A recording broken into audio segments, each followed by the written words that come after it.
because there is nothing in this map. It's all silent. 4 নম্বরে ধারাবাহিক সাফল্য। পারভেজ হোসেন ইমন নিজেকে বানিয়ে ফেলেছেন পুরোদস্তুর মিডল অর্ডার ব্যাটার। অচেনা পজিশনে নিজেকে আবিষ্কার করেছেন ভিন্ন রূপে, খুঁজে পেয়েছেন ছন্দ, যা স্বস্তিতে রাখছে বাংলাদেশকেও। বিপিএলের উদ্বোধনী ম্যাচে 4 নম্বরে নেমে 65 রানের দুর্দান্ত ইনিংস খেলেন। ওটাই এক প্রকার পাকাপাকিভাবে 4 নম্বর সমস্যার সমাধানের আলোচনায় এনেছে ইমনকে। ক্লিন হিট, স্পিনে পারদর্শিতা, স্ট্রাইক রোটেট করা, চাহিদা অনুযায়ী রান তোলা, সবই কথা বলেছে তার পক্ষে। তবে একটা ধোঁয়াশা ছিল, এক ম্যাচে কি 4 নম্বরের সার্টিফিকেট হাতে তুলে দেওয়া যায়? ক্রাঞ্চি রোলের ভিতর চকলেট ক্রিমের filling, all time cream roll, মুখে দিতেই স্পেশাল ইনসাইড।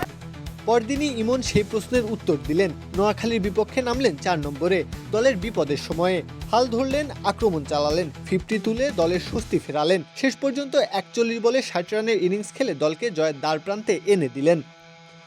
2 ম্যাচের মধ্যে তেমন কোনো তফাৎ চোখে পড়বে না আপনার। দৃশ্যপট, পরিস্থিতি সবই এক ছিল।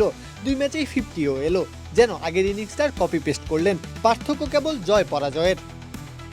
এমন ধারাবাহিক সাফল্য বুঝিয়ে দিল জাতীয় দলের 4 নম্বর পজিশনের বড় সমাধান হতে পারেন এই ইমনই। বাংলাদেশ দলের টপ অর্ডার ব্যাটারদের আধিক্য থাকলেও মিডল অর্ডারের শূন্যতা চোখে পড়ার মতো। ফিনিশারদের নিয়ে জোড়াতালি দিয়ে চলে মিডল অর্ডারের কাজটা, আর এখানেই স্বস্তির বার্তা হয়ে এলেন ইমন। জাতীয় দলের জার্সি গায়ে চাপিয়ে নিজের খেলার শেষ ম্যাচেও ব্যাটিং করেছিলেন ওই 4 নম্বরেই। ম্যানেজমেন্ট যে তাকে পাকাপোক্ত করতে চাইছে ওই রোলে। সে ম্যাচে ইমন খেলেছিলেন অপরাজিত 33 রানের ইনিংস, আর এবার বিপিএলে নেমে টানা 2 ম্যাচে 50। সবকিছুই একটা বার্তাই দিচ্ছে ইমনই এখন 4 নম্বরের জন্য সেরা নাম।